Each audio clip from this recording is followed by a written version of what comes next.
Bonjour à tous.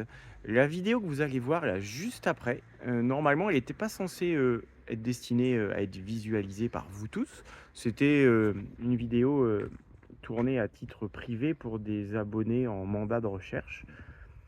Donc j'ai fait une visite expertise d'un camping-car vendu par Patrick, Auto Millennium à Châteauneuf-les-Martigues, que vous commencez à connaître, d'un Swift Contiki. Et puis je me suis dit, c'est dommage de ne pas leur montrer à tous parce que c'est une marque qui est très peu répandue en France. C'est une marque anglaise de renom qui existe depuis très longtemps, qui a été vendue en France, mais ça n'a pas pris plus que ça. Et c'est bien dommage parce qu'ils font des véhicules qui sont excellents. Et quand on voit comment est aménagé l'intérieur avec les particularités, etc., eh ben, je me suis dit, ça, faut pas que ça reste secret, il faut que je le montre à tous et toutes. Donc vous allez voir, j'ai pas fait de doublage, j'aurais pu refaire une voix off par-dessus. Tout ce que je vais dire dans la vidéo qui suit était destiné au client, donc c'est sans filtre et c'est le plus nature possible. Je vous spoil d'ores et déjà le final, c'est qu'ils l'ont acheté ce véhicule à la suite de ça. L'affaire s'est faite. Voilà, donc c'est parti pour une visite. Alors bien évidemment, dans la vidéo, là, je ne montre pas tout. Moi, j'y ai passé encore plus de temps sur le véhicule, mais c'est toujours le principe d'une vidéo, on ne peut pas tout montrer non plus. Mais là, vous aurez déjà un bel aspect. Voilà, donc bon visionnage, bonne découverte de cette marque qui gagnerait à être connue et surtout dans le milieu de l'occasion un peu ancienne. Allez, à bientôt, bye bye. Bon, alors voilà, j'ai fait toute la visite complète et là j'ai décidé de vous faire une petite vidéo juste pour vous qui va vous permettre de vous projeter un petit peu plus.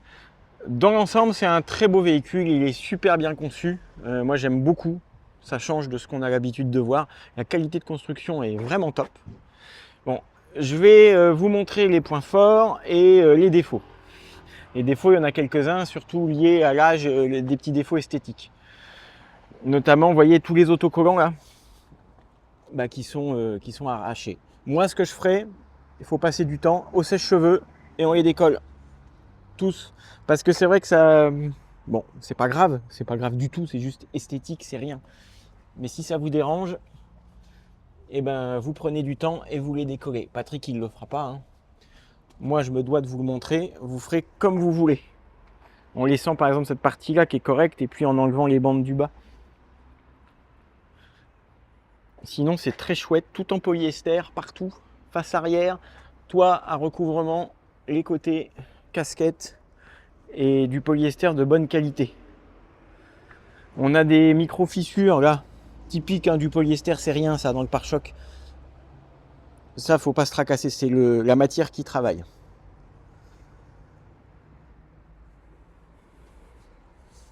En défaut extérieur, on a une peinture un tout petit peu écaillée, comme souvent les Ducato de cette génération. Ici, là.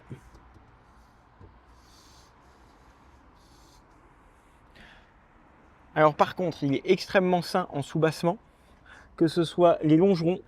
Donc les longerons, c'est toute cette partie-là blanche là, le châssis. Ce que je montre souvent en vidéo, les supports là ici, c'est super clean. Mais vraiment, hein, c'est impeccable. Donc je préfère des autocollants légèrement passés à enlever et une structure saine que l'inverse des beaux autocollants qui cachent de la merde. En dessous, c'est sec, c'est propre, il n'y a rien à dire, même le longeron là au bout, là, derrière, sous la batterie. Point faible de ces modèles, c'est impeccable. Il a 4 pneus neufs, Kleber Transpro en 4 saisons. 4S, c'est tout neuf, ça n'a jamais roulé.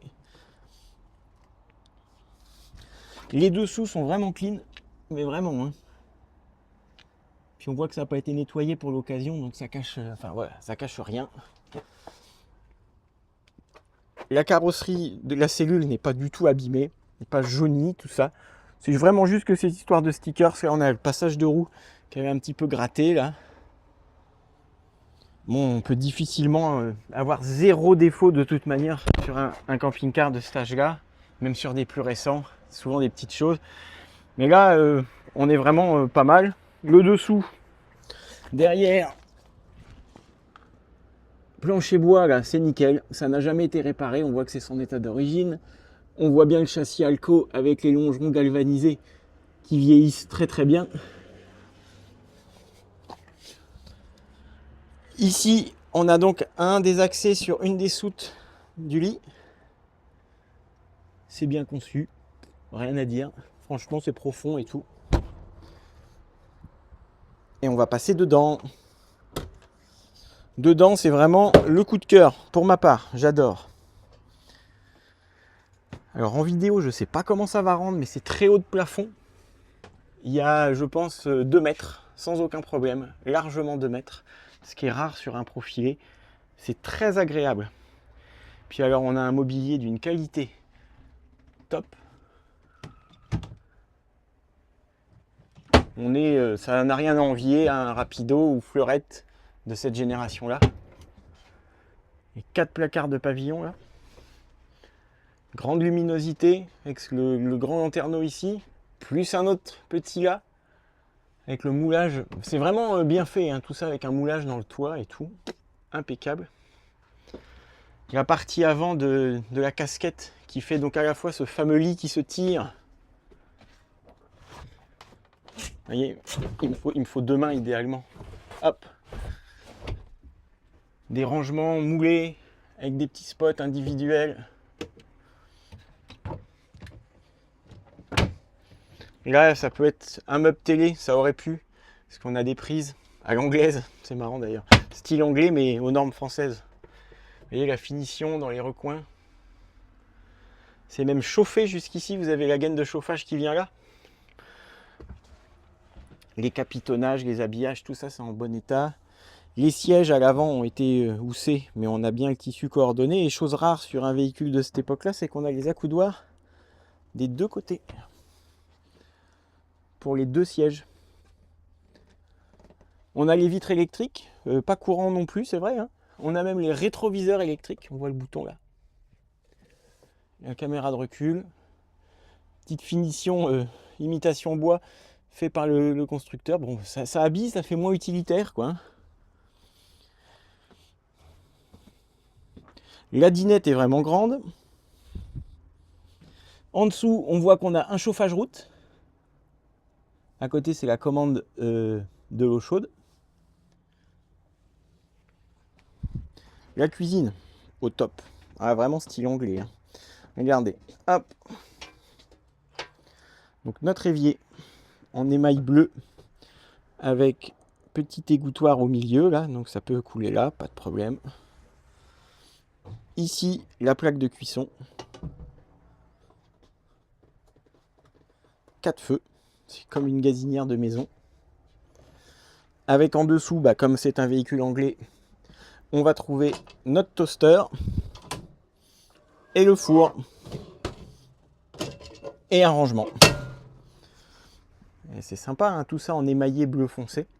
Je trouve ça très chouette, très cosy. Tiroir à couvert.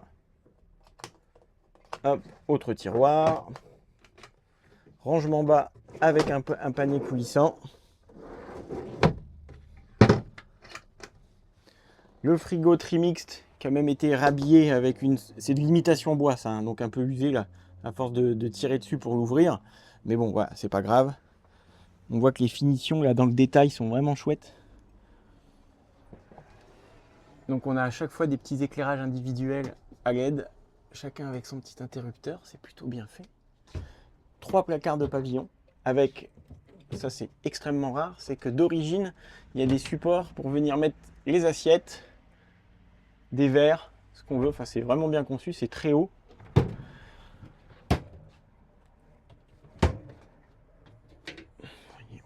Et on a vraiment cette sensation d'espace. Top. Le sol est en très bon état. Et là, on va retrouver des rangements. On peut venir accrocher les manteaux sans que ça dépasse. Vous voyez, affleurant, hop, ça gêne pas la porte d'entrée.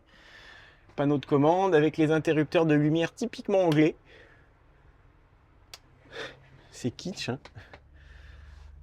Ici, petites étagères, petit rebord support pour mettre des choses. Et puis encore un rangement là. Idéal par exemple, moi j'y pense pour venir glisser les rideaux isothermes de cabine pour éviter de les mettre en soute et de les voir traîner derrière le siège conducteur. Et puis là, on arrive sur la partie nuit qui se ferme. Donc avec une porte accordéon, hop, intégrée là, qu'on ne voit même pas. Et qui vient ensuite, une fois fermée, va nous dégager un bel espace. On peut sortir de la douche, venir là, choisir ses vêtements, se changer. C'est impeccable. Là, on va avoir une très grande penderie. Avec un rangement là-bas. Là, la partie transfo. Là, une petite échelle qu'on peut décrocher pour monter dans le lit. Et encore d'autres petites étagères intégrées là derrière, vous voyez, avec de la lumière. Il est beaucoup plus travaillé dans le détail que 90% des marques de camping-car, hein, franchement. Gros avantage sur le chauffage, au top du top, c'est qu'il est à la fois gaz, donc on a le combiné là, ça marche très bien si on ne veut pas utiliser l'air pulsé, ça ne consomme pas de courant. Ensuite, on a donc la fonction air pulsé qui va diffuser par les bouches, mais surtout qu'on a une fonction électrique. 500 watts, 1000 watts, 2000 watts. Donc il est bi-énergie déjà.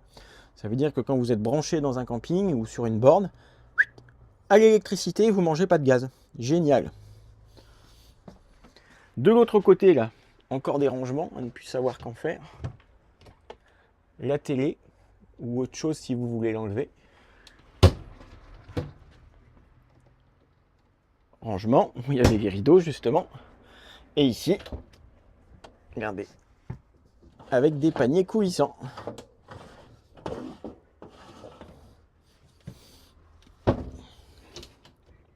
Après on arrive, lit, cabinet de toilette. J'aime bien ce côté porte marine. Si jamais on la ferme, ça fait comme chez les Leica, ça. Elle s'intègre comme ça, comme une porte de cabine de bateau. Donc tout ça c'est en très bon état, fonctionnel. Donc notre lit, un grand et beau lit avec encore plein de rangements. À ne plus savoir qu'en faire. Une jolie tête de lit avec miroir, haut-parleur intégré, le nom du modèle. Moi, c'est vraiment bien travaillé, hein. Le lanterneau au-dessus, enfin il y a tout ce qu'il faut. Ça, ce sont les coussins supplémentaires, à la fois pour, je pense, la rallonge de dinette et pour le lit qui se tire. Donc là, on a un accès à une partie de la soute depuis l'intérieur, extra. Donc c'est cloisonné différemment. Donc ça, c'est pas la même partie que ce que je vous ai montré vu de dehors. Donc vous pouvez encore ranger plein de choses. Jolie petite marche en moquette avec le chauffage qui passe en dessous. Et là, on arrive donc dans la salle de bain. On va allumer la lumière. Pareil, mobilier en bois. Pas de plastique ou très peu. Donc que du massif. Et puis alors, on a vraiment de la place, hein. Pour un cabinet de toilette de camping-car, au niveau rangement, on est top. Lavabo, robinetterie toute neuve. Encore des placards. La bouche de chauffage. Nos WC tête Ford à tête pivotante. Il faut imaginer que quand vous fermez la porte, là, vous regagnez encore un petit peu de place. On fait comme ça. Et on fait ce qu'on a à faire. La douche de très bonne taille, avec la porte à accordéon rigide, lanterneau dédié, lumière. Bon, rien à dire, c'est pas mal du tout. Ils ont même mis des rideaux dans la salle de bain. En plus des moustiquaires store, hein. On a des rideaux. C'est bien les Anglais, ça. C'est la première fois que je vois des rideaux dans un cabinet de toilette de camping-car. Hop. Donc en résumé, très beau véhicule, très sain, peu de kilomètres, 98 000, le bon moteur 2,8 litres, un bon châssis Alco, une cellule très bien construite. Des petits défauts d'aspect extérieur que vous avez vus. Mais dans l'ensemble, moi je trouve ça plutôt favorable. Donc s'il vous plaît, ben, vous pouvez foncer